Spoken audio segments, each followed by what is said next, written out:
Hello, and thanks for joining me again on another edition of Real Money Stories. I'm your host, Jason Butler, and this week I'm joined by another interesting guest, Emmanuel Asuquo. Hello. Hi, Emmanuel.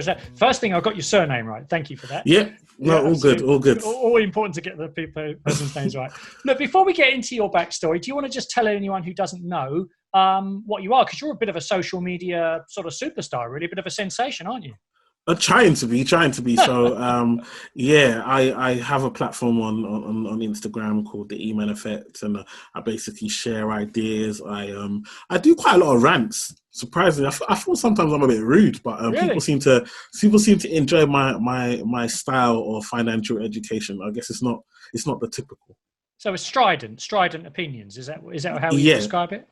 Definitely, very, very much so. And I try to use analogies and life experiences that the audience can relate to. So, and try and keep it simple. I think one of the things about personal finance or financial advice, I feel like they make it very difficult in order to make sure they can charge a large fee because you don't know what they're talking about. And my job is really to try and empower people to make better financial decisions. Yeah, clear the mist, lift the fog, Exactly. demystify, yeah, all of that stuff. Yeah, my daughter's a big fan of your stuff, and she brought it to my attention because she's the big Instagram obsessive, and I'm late to Instagram. I've been around forever, as you know, but I'm pretty late to Instagram. And actually, I do like the forthright and strident way that you put things. But here's the thing: I think everyone reacts differently, don't they, to messaging, and what works for one person won't work for another. So there's plenty of space for different voices, different approaches, different perspectives, right? Definitely, everyone has, and I think that's the biggest thing with me. People say, "Oh, how have you been so successful?" I've been successful because I'm being me, and I always tell people, "Be you." Like you can take inspiration from me or whoever you want to take inspiration from, but at the end of the day, it's going to end up people are going to buy into you being you, and that's the best thing that you can sell is yourself. Someone said to me many years ago, it's best to be the best version of you than a not so good version of someone else you're trying to be, who's not Exactly. you. Yeah, good. Well, look, that's the backstory. And what's again your Instagram handle? It's the Eman Effect. The Eman Effect. Yep, the Eman Effect UK. Okay, well, check it out, everyone. If you don't do anything, check that out. Good. So, Emmanuel, tell me, take me back to the earliest money memory. You know, the when you were really small and thinking about how the world works. Can you remember your first money experience or memory? I don't know about money experience, but I always tell the story of how I understood money as a child. And for me, growing up on a council estate to immigrant parents from Nigeria, the way I understood money was I lived in Limehouse. And my parents, my mum, if you left the light on in the kitchen, my mum would always go crazy. Like, who left the light on in the kitchen? You're wasting money.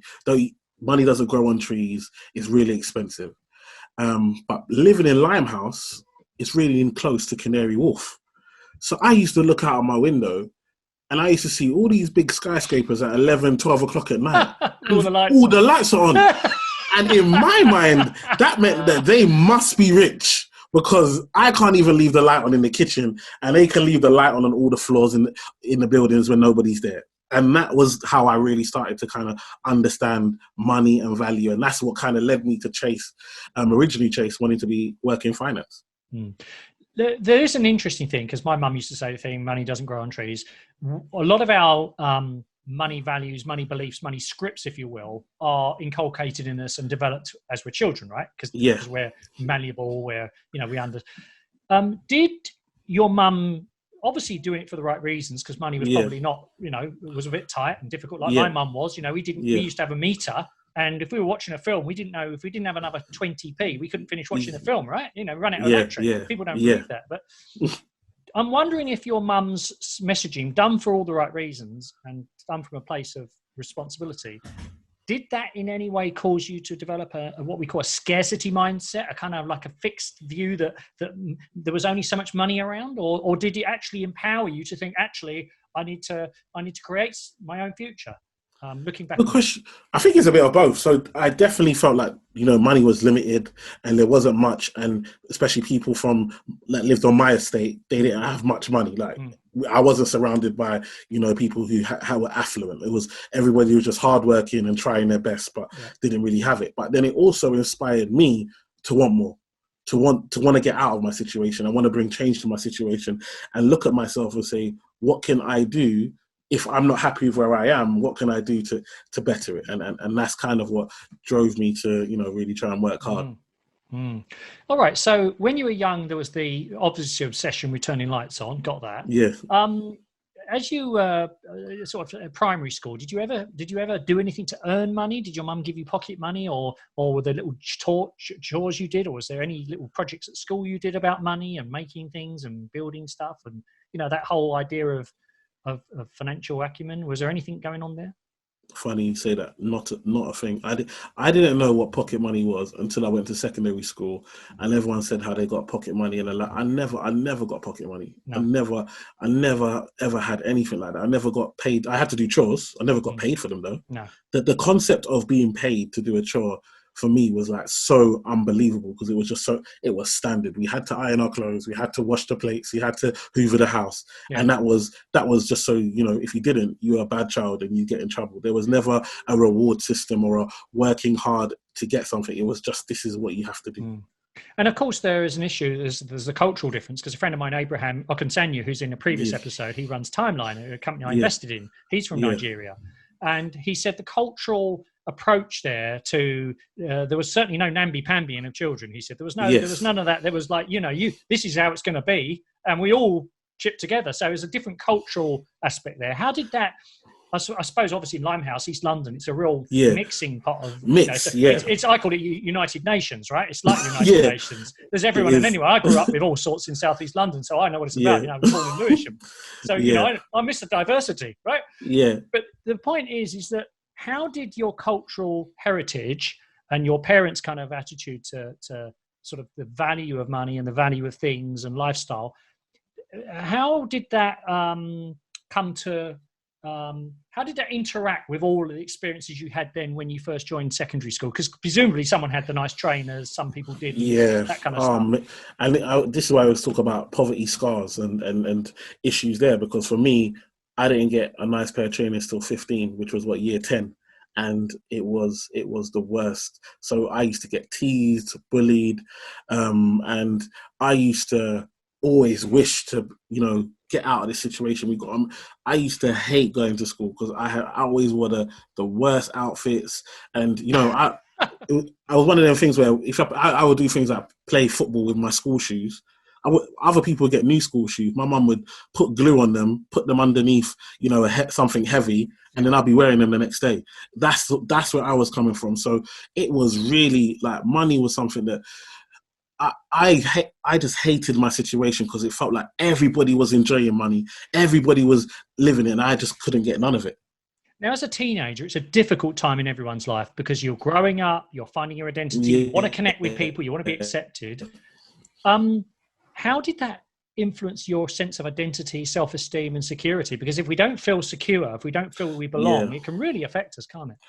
It can. And so I don't know if it's a good thing, but I had to kind of learn how to rebuttal, how to cuss, basically.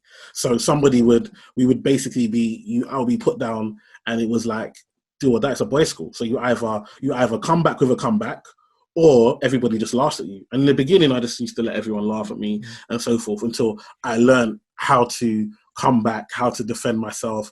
And it was almost a case of I had to go to school ready to be picked on or to be poked at, because I didn't have the right trainers or didn't have that. But then eventually, as we got older, I played basketball, I played rugby, I was the captain of the rugby team, and I became one of the cool kids, and people left me alone. But for the first, 2-3 years of school, it was a nightmare. Yeah. So when you were a teenager, did you ever do like a side hustle or part-time job or anything to earn money? Did you ever do anything? I did. So basically, I went to church, and I had quite a large church. And my church at the time had about 850 people on a Sunday. And so one of my friends had some money, and I knew I had the links through knowing people at church, and we used to buy some jeans. They were called a Visu. No one really wears them anymore, but we used to buy a Visu jeans at the market, and then I would then go and sell them put them in my dad's boot, get my dad to drive the car right up to the front of church, open the boot, and literally sell these jeans outside of church. And I made I made good money, and obviously pastor wasn't particularly happy that I was selling the stuff outside church, but that was my hustle. Well, you were providing a service, right? You were providing a service to people. Was it? And people enjoyed it. And so that was my first ever kind of business or anything into business, and we made good money. But here's the thing though, Emmanuel, you were learning at that stage, by the sounds of it, that if you deliver value to other people, it's right and proper and only reasonable for you to be paid for the value you're delivering, which was making it convenient, providing something they wanted at a price they could afford. That's value, right? There's nothing to be ashamed of with that. So what was that? What did that teach you? Did you like the feel of the folding in your pocket and the fact you were in control? I mean, did that really springboard it all? Yeah, I loved it, and it's funny you say that because you sound like me, because this is what I teach. Like I go and give talks at school, and I always talk about value over money. That if you're able to add value, money will come. But if you only focus on money, when whatever is giving you money is gone, now you have no way to make it. And so for me, I'm so focused on adding value, and like you said, going out, finding these jeans at a low price that nobody else could find. I love the search. I had the network. I didn't have the money. I had the network. He had the money. So I go and sell it, paid him back his money, and then we split the profit 50-50. And then when we got our profit, we put our money together and went again. But what you were doing there, Emmanuel, that was a growth mindset. That was right. Who's got what resources? You didn't focus on the fact you didn't have the money. You found somebody who had the money. He knew you had the contacts and the idea, and you both hustled. So I love that story. I mean, it's very similar to when I was young. My brother and I, we did markets. We didn't have anything. We started off by selling my record collection. And then we bought teddies, brand new teddies. We only bought 50, sold them all, went back and got more, 100, sold them all.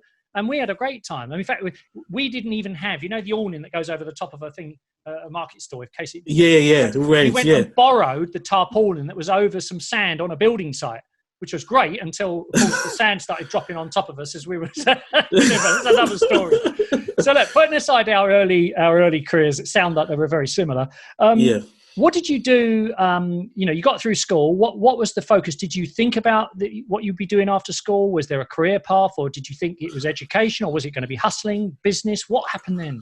Yeah, so my dad, he's an accountant. So my dad's an accountant, obviously. And it's okay. We won't hold it against him. It's all right. Won't hold it against him. But he being Nigerian, you have to go to university. A Nigerian child that doesn't go to university, it's almost like a shame on the family. Oh, right. And so it's not like going to university means that's the best thing in life, but in their mindset. And again, one of the things that I did, I made my dad read Rich Dad Poor Dad, and he actually, after reading it, he actually came to me and said, "Sorry that I had the poor dad mentality," because that was all he knew. And you can't blame someone. Sometimes, we're kind of rough on our parents, but sometimes you can't blame them for doing what they know. It's done out of love. It's done out of love, but they don't know everything there is to know. Exactly. So I had to go to university, and so I went to university, and then I had to get a job. Once I turned 18, my birthday's in May. Literally, birthday, we all celebrated. The next day, my dad, you have to get a job, or gonna stay in my house and at 18 and not have a job. So I had to go find a job. So I got a job in Marks and Spencer's, 5 a.m. in the morning. 5 a.m. That was a baptism of fire, wasn't it? 5 a.m. For an 18-year-old, you're having a laugh. and it was like, it's in Canary Wharf, luckily, so it was close by. But I remember there weren't even like buses, so we just walked down to Canary Wharf basically in the morning, just me and the foxes, walking in. That was my first job. That was the first way I learned how to make money. Yeah. So that was Marks and Spencer's. Did you then go to university or not? So I went to university, had to go to university, got a job, I went to Greenwich University, did accounting and finance. Again, my dad's influence. So had to do that because I wanted to do marketing. He told me, you can't do marketing, you're not going to make no money doing marketing, go do accounting and finance. So I was like, all right, I'll do it, but I hated accounting, so I was like, I'm going to add finance to it. So I did accounting and finance, and then I moved from Marks and Spencer's to Barclays as a cashier. So you went to Barclays, and that was just entry level, didn't know where it was going to take you, just thought, this is somewhere, at least I'm in the zone, right?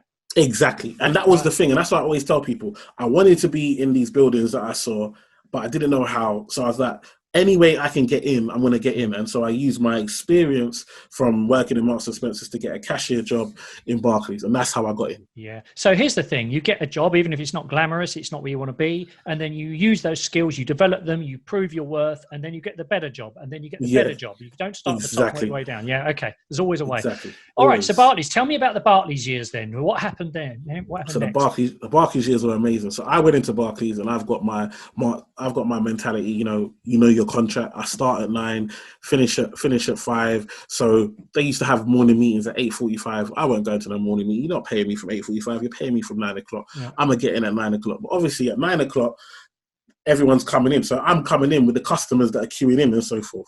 So we get a manager, and because I'm part-time, they let you off a bit because you're not there all the time.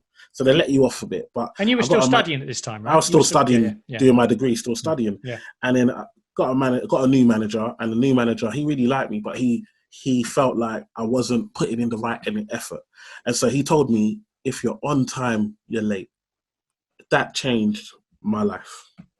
That one little thing changed if you're on time, you're late. So what I used to do, I set my watch to be half an hour early, and then I would aim to get everywhere half an hour early. So I was arriving everywhere 1 hour early. Golden rule: turn up on time and before time. Yeah, good. Before time. So, so that was a changing mentality. What impact did that have in your attitude to work then? That change. Yes. So what happened was because I was coming there early, guess who's at the branch? The branch manager. Now, because I had put in, I'm showing him the right effort. Now he was like, if you wanna be more than just a cashier. So you need to be moving as someone that's doing more than a cashier. So he made me pick up the pamphlets in the banking hall and take them home and read. So I'd read how the pamphlet on credit cards, on mortgages, because he was like, you can't just operate in the place that you're at. You need to learn. You want to move up. You need to be moving as if you were there already. Go beyond your comfort zone. Seek more. Yeah, got it. Seek more. Exactly. So I started doing that. Then I started to hit target. And I was only 3 days a week, but actually I was doing more target than people that were 5 days a week. What's this sort of people opening accounts and taking people opening accounts? So, like that, but I could talk to them now because I already had the personality, but I didn't have the knowledge. Now you have the knowledge and the personality. All right, you're unstoppable. I'm unstoppable. So I'm literally speaking to everyone coming in, telling them, "Oh, do you know about this? All this stuff that I'm reading in the pamphlets. I'm now able to educate my customer while I'm putting the money, while I'm taking their money, while I'm serving them." And so I would then start hitting target. And so because of that, by the time I finished my degree at age 22, they said, "What job do you want?" Imagine Barclays saying, "What job do you want? You've done so amazing for us. Whatever job you want, that's what we're going to give you." And I said I wanted to be financial advisor. And I went from cashier to financial advisor. And did they pay for you to do your basic financial services exams? Paid all my training. I didn't have to work. All I had to do was study. Paid for a tutor. So I had a tutor that we used to go to in Milton Keynes. So spend a week at home studying on our own, then a week in Milton Keynes with a tutor. Unbelievable. And pass each exam, done, come back. And all because you, sorry to interrupt, but all because you came in early. All because I tell you, it's life changing. All because I was humble enough to say, okay, I'm going to listen to this one. I'm going to try and better myself. I'm just going to give it a chance and let's see. What have I got to lose? Yeah. Let me just try and look at the chain of events that it led to. Amazing. So you trained as the financial advisor, and that would have taken you quite some time to do that because how many years ago are we talking about now? This is 13 years ago. Okay, there was still, pretty good standards. I mean, they've increased the bar all the time, but they still had to take quite a few exams and papers and stuff. So you did that, and then what did you do? Did they give you a position in a branch, or how did it work? Did you go around, or what? Did you get prepaid appointments, or what happened? So basically, they gave me a position in a branch, and I became at the time, because I was only 22, because straight out of uni, I was the youngest financial advisor in Barclays in the country. And so imagine all my colleagues now are late 40s, early 50s, because, the average age of a financial advisor is like 55, something like that. You know what I mean? So all of them could be my mum, be my dad, whatever it may be. And I've come in straight out of uni, and we're all doing the same job, got the same title. Right. They gave me the smaller branches to start off with. So I moved closer to where I lived. So I live in Catford. So they moved me. I was looking after Penge, Downham and Sydenham. So these are 3 branches. Know them well. My old man, yeah. Yeah, so nobody wanted them with the bigger advisors. Obviously, they wanted the big branches like the Bromleys and the Beckenhams. Yeah. You know what I mean? The big branches. So I had the 3 small branches that nobody wanted, and I still killed it. Still killed it. And I did so well that I then transferred to central London and got the big branches in Tottenham Court Road and Soho. Really? Yeah, and I had my own private banking manager that used to send me clients. So that's an interesting takeaway. You took the unglamorous things that everyone else didn't want to do. You just said, well, I'm sure there's angles here. And you probably were doing better than people in the la-di-da places. Okay. Exactly. So, interesting. At this stage, as you were rocking the people's world in Sydenham, Penge and Downham, right? Getting them happily involved in Barclays products and services. Exactly. With your charming smile and all the rest of it and your pamphlet knowledge and all those exams. How were you faring with your own finances? And what I mean by that is, had you actually learned how to control spending? Had you built an emergency fund? Did you feel, looking back, that you'd really, really got a handle on personal control and what really true wealth is about? Or were you still, was that work in progress? That was work in progress, because we have to remember, I'm coming from a place of not having. Yeah. So, and this is what we talked about the poverty scars. So all of a sudden, I've got a nice business card. It says financial planning manager on it. I get a company car, a brand new BMW 3 Series, 08 like it's 2008, and I've got an 08 plate. I'm 22. Like literally, the last thing I'm thinking about is saving money, emergency fund. I'm thinking, finally, I've got a decent salary. I'm full time. Like I've been part time most of my career, part time while studying. It's the first time I'm on a full time salary. I've got huge amounts of money. I'm still living at home, and then obviously my mum is there asking me for money, so I'm giving my mum money. I'm buying her this and buying her that, and for all the and when you were doing that, Emmanuel, was that just like basically a kid in a sweet shop, right? You just been going with that for so long, you just went the other way, right? It went the other way, and it was terrible. It was. I was going on dates and spending £200-300 just impressing people for no reason other than the fact that I could never have done this before. And I finally had the resources. And I always talk about, just because you can afford it doesn't mean you should buy it. Just because I have enough money to do something doesn't mean that I should do it. And it was and at that time, I hadn't understood, although I'm a financial advisor and I'm qualified, I hadn't understood that money was a tool. To me, money was just still something I could use as a consumer to buy something. So is it fair to say, and I don't mean this to be in a derogatory way, because I was a train wreck in my 20s, I had 30 grand worth of debt and negative equity in my mortgage. I mean, you could not have been worse than me. Honestly, if there's a competition, I'm winning it. So the thing is, were you effectively living paycheck to paycheck? So in other words, money came in, money went out, good times to be had, and living the dream, right? But you weren't building any money. I wasn't building. I had money left over because even though I was spending it, because I had hardly any costs or whatever, so there was always money left over. But I wasn't money left over, I'm investing it, or I said, this is a set amount that I'm trying to save. I was literally enjoying it, and there might be £200-300 left over in a month, and that would just sit in an account or whatever. I wasn't building an emergency fund or having plans. So you weren't being intentional. You were just being hedonistic. You were enjoying the moment, right? Exactly. And I suppose there's a part to say that if you've had such a tight times and it's been so scarce, we all do stuff that's a bit weird and wacky. Look back and we think, oh, perhaps we should have done it differently. But tell me how it then developed, the career and your personal finances. So was there an epiphany point? Was there a big step up? Did you meet someone important, or did you have a big blowout and end up with loads of debt? I mean, tell me what happened next. Good question. So I was very successful as a financial advisor. So I made loads of bonuses. I paid off all my student debt. I had no debt. I was good, living on my own within my own means, but just enjoying. I wasn't really having savings, but I didn't have debt as such. Oh, that's quite important though. So you didn't get into debt. You got rid of the student debt, but you hadn't built any savings. So that's not too bad. Some people are, like complete train wrecks, right? So definitely that wasn't too bad. You just weren't building money. Yeah, wasn't building money. And remember, I always tell people at this time, mortgages were self-certification. So I'm working in the bank. I could have easily got a house, and I wouldn't even have to approve income, nothing like that. No deposit, 100% mortgage, so no deposit needed. And I was so focused on enjoying and missing out that actually I look back now and say I could have had 2 or 3 properties in that time with the income, that the money I was earning, the income I was on, and I'll be in a much different space now, like with my children and so forth now than I am. So sometimes, yes, although I wasn't in debt or anything like that, I wasn't making the best use. And we always talk about, my people perish because of lack of knowledge. And sometimes it's about that knowledge. And that's why I wanted to set my platform up, so that whether you're ready to make money, I don't want you to wait until you're on a 100K salary before you think, oh, now I should invest or I should have a pension. I want you to know the fundamentals no matter what age you're at, so that whenever you get money, you understand how best to use it. Yeah. Well, there's never the right time to start anything, right? But if you don't pay yourself first, you will always be poor. Yeah, I got it. You always, yeah. But okay, so you were working at Barclays. So tell me, was there an epiphany when you suddenly thought, I'm not saving, or I'm not building anything, I'm not seeing anything of my money? Did you feel, was there any kind of like guilt, shame, embarrassment, or frustration, or was there? How did it develop? No, it was ego. It was, I'm out here amongst all the people that I know, that I come from. And this is the problem, is that a lot of us are trapped in our small bubbles, and we're not seeing the bigger picture. We're not seeing the big wide world. And I remember that time, there's not the social media now that we have.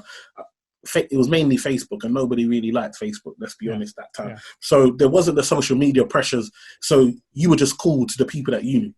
And so amongst my peers, I was that guy. I was the one well achieving, working in the bank, doing amazing. Everybody's proud. So on the outside, go to dinners, I could just say, oh, don't worry, guys, I'll pay for that. And, I was the big cheese.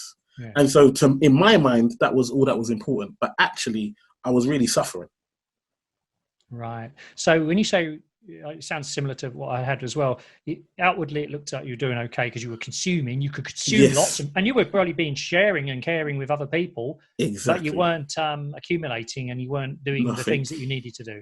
So what happened? Was there a breaking point? Was there a So what happened is that I got married. And before I got married, I saved for my wedding. I paid for myself, and we managed to save about 30K within a 12-month period.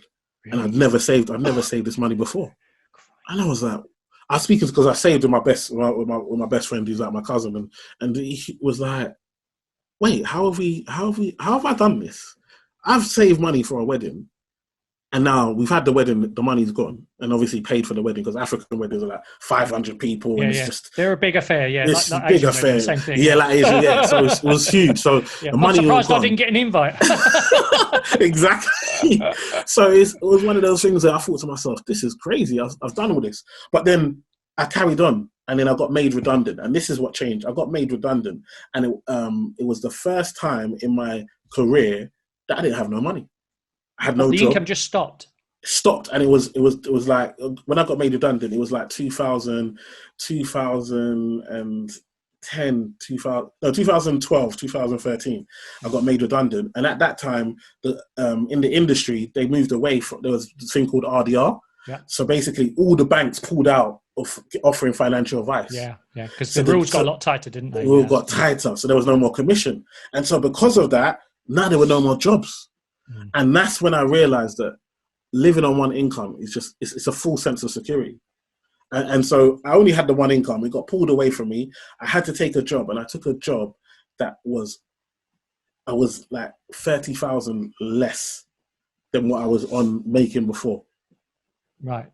And so because of that, all of a sudden, we couldn't meet bills. It was just a struggle. And I hadn't experienced this before. No. And now my wife was pregnant, and it was just like, oh my goodness. So everything's happening. Everything's happening. You got married, the job stopped, kid on the way. All this money that I've made over all this time, and I've got nothing in my time of need, in the time that I need it most. I've got nothing. And how did you feel about yourself? You must have been feeling a bit down about that, weren't you? I was down, and then basically I had a student overdraft, but the letters used to go to my parents' house, and so, because obviously that's where I was when I was a student, and so I didn't see it, and basically Barclays, my own Barclays, my love Barclays, they gave me a default. They basically wrote a letter saying, we want you to pay off the overdraft completely in 30 days. I never saw it, and then I just remember seeing this default, and then it was county too court late. Sort of thing, yeah. Okay. County court. So I paid it, and that was fine, but it was too late. And so now, for the first time, I've got bad credit as well. Right. So I've got no money. I've got a job that's making me no money, and I don't like. I just had to take it because I've got a kid on the way. I've got a default, so I've got the credit is completely gone now. Yeah. I've got a wife looking at me like, this is not what I signed up for. Yeah. Do you know what I mean? And a kid You're Mr. Money Man, and kid on the way, and that was the change for me. But that must have been a very difficult time, because I know when I was very embarrassed, I'm still embarrassed now, and I still feel pain and shame and guilt looking back to my 20s and how much I wasted. But it is a lonely time when you've got lots of stuff happening, which, let's face it, it wasn't your fault you lost your job, but it was your fault that you didn't have any money, right? Yeah. So we can often start to assimilate that because we've made a mistake or failed at something, that we're a failure or we're a mistake. And how did you pull yourself out of that? How did you regroup mentally, physically, and financially? You know what it was, and this is where, having the right, partner is so important. My wife, she was just so supportive, and she was just, rather than just being angry or just being, looking at me and saying, what have you done? She was so supportive. She was like, you can do this, you can change it, you've got the skills, the ability. And, I then just got up every morning. I used to wake up like I was still going to work, but go to the laptop and then apply for jobs. Well, it was the job of finding a job, right? Exactly. Exactly. It was a job of finding it. And so once I, and then obviously I had this other job that I had left as well, because that was just, I just took it for the money. She was like, leave that, you're not enjoying it. Spend your time focusing. We had the last bit of money left. My wife, she had a cake business, so she was making cakes and, helping towards the bills, which normally she didn't pay any bills before. But now we just needed the money. So she was helping, and I applied, got a much better job, come out of that situation. And I learned so much from being in debt that I actually learned more about my finances and personal finance from my own situation than I ever did in any book or any qualification. So before I want to come back to what you learned, but did you manage to get a job? Got a job. Got a job. Got my salary back up, and everything went smooth from there. And then decided to once I got back on my feet, then decided to set up my own company so that I had another stream of income. Yeah. So what did you learn then from that experience? What did it teach you? What did that? And not all of us learn from our experiences, but what did it teach you? What were the key takeaways? I think for me, the key takeaways were that, I was spending money impressing people, but when I was in my time of need, these people couldn't do anything for me. So actually, why was I putting so much effort into impressing all these people and so forth, when I actually, the people that actually care about me most already love me the way I am, and not by how much I spent or how much money I had. Yes. That wasn't the reason they were around me. And so for me, it was so important. I so much realized that, when it came to like designer clothes or wearing chains or necklaces or jewelry, all of that didn't mean nothing to me anymore, because the people that love me with or without these things. And I had to understand self-worth. I really learned the value of myself and loving myself the way I am, and saying that, if anyone doesn't accept me the way I am, that's fine. But I'm not going to change or become something just to impress others. Well, Michelle Obama says that wonderful line in her book called Becoming. Am I good enough? Yes, I am. Yeah. Yes. And you're not the finished article. You're not always where you want to be. We're always work in progress. But that learning to love yourself, you're absolutely right. Funny thing is now, at my stage, I'm 51. And I see this. I have this lovely privilege of speaking to wonderful people like you every week. And I've interviewed thousands of people in my career. I want for actually less stuff in my life now, and yet I've got more means than I've ever had to buy it. And I don't mean that in a bragging way. I mean that now that I've got the ability to actually pretty much buy most things I want, I don't want them. So what is it about that? What is it about when we let go of that consumption mirage or umbilical cord? What is it about that? When you let that go, you actually get true wealth, right? Yeah, and that's what I always tell people, that people will think financial freedom is an amount of money, but human nature says that. I know I had clients when I was working in the banks that were on 10, 20, 30K a month and were still in debt.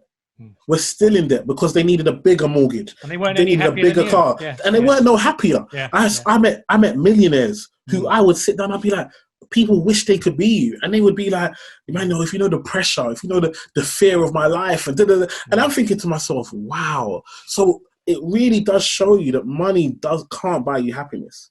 And actually, if you want to be happy, you need to find happiness inside of yourself, and happiness about around the things around you and things that are most important.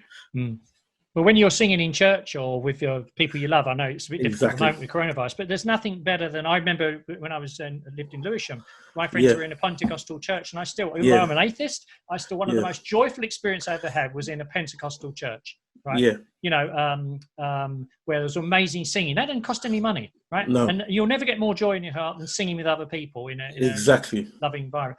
So that's interesting. So tell me now what it is what are your key, how you teach people, or what is it you're teaching people now in your current activities with your current business? For me, I just want to teach people about building wealth, focusing on wealth, and understanding the importance of trying not to just live for today and live for tomorrow, because YOLO is a big thing. I think YOLO, you only live once. That's a big thing. But I think the way that this generation and the generation below have took in YOLO is that you only live once, so forget about tomorrow and only focus on today. And that's actually not, to me, that's not what it means. To me, is you only live once, so make the most of it. And by doing that means that actually I need to make sure that I can enjoy my whole life and not just this one moment. And I think a lot of us are living for the one moment. And because of that, we're setting ourselves up for a fall or for failure going forward. And so what I try and teach people is about how they can use their money, make their money work for them, trying to build multiple streams of income, understanding that they are value. And that's one of the big things I teach. You are value, which means that anything that you buy or you own now becomes valuable because you own it. So if it doesn't matter what car's outside, the fact that it's your car is valuable. It doesn't matter what suit, the name of brand of suit that you wear, because you're wearing it is valuable. And when you understand that you are valuable and you add value to things, all of a sudden you don't need those things anymore. Well, there's a couple of things, isn't there? There's the thing when Rihanna took her accountant to court because I think she ran out of money or had a house that was all a bit of a night. And the accountant said, look, I told Rihanna, when you have money and you use the money to buy stuff, you no longer have the money and you have the stuff. What part of that did she not understand? Right? And she wanted to blame everyone else. But then the other thing is, you should say, even if you lose your job like you did, you haven't lost your enthusiasm, your skills, your contacts, your authenticity, your honesty, your get up and go, and you had all those things. So what do you want to leave everyone with that I should have asked you? What's the thing you want to leave all the listeners with before you go, Emmanuel? I think the biggest thing for me, and the one thing I learned in my career, is that every skill you need to achieve your dreams, you already have inside of you. You just need to nurture it. You just need to put yourself in an environment where you can nurture it. I used to get told off for being over talkative and making noise and being a class clown, and now I get paid to give talks. Yeah. I had the skill. I just wasn't using it in the right environment. And when I added the financial advice knowledge with my personality, that's changed my life. And for some of us, and for the listeners, we all have a skill. We all have something inside of us that's special to us. Find that, and then find what do you need to add to it to take you to that next level, and you'll achieve your dreams and your goals. Yeah, absolutely. And as you say, joy costs you nothing. If you're doing what you love, it's not like working. As Confucius says, find what you love and you'll never work a day in your life. Sounds to me like you are absolutely living your dream. I know it's not all the finished article, but you're always all moving on. I've been really loved our chat. It's been wonderful speaking to you. Just give everyone your Twitter handle again as another shout out in case they forgot. Yeah. So the Twitter and the Instagram is the Eman Effect UK. The Eman Effect UK. Great stuff. So they can find you on Twitter, they can find you on Instagram, and they can find you on social media. So look, Emmanuel, you've been a wonderful guest. I've really enjoyed speaking to you. I know I'm going to see you again and speak to you again. I just know, because you're out and about in the schools and doing stuff. So let's keep in touch, and let's keep trying to change people's lives so that money's a force for good. Thanks for being on the show. Thanks, Jason. Really appreciate it. Pleasure. Thanks for listening. If you want more money insights, do visit my website at jason-butler.com or connect with me on Twitter or Instagram at JB the Wealthman. See you next time.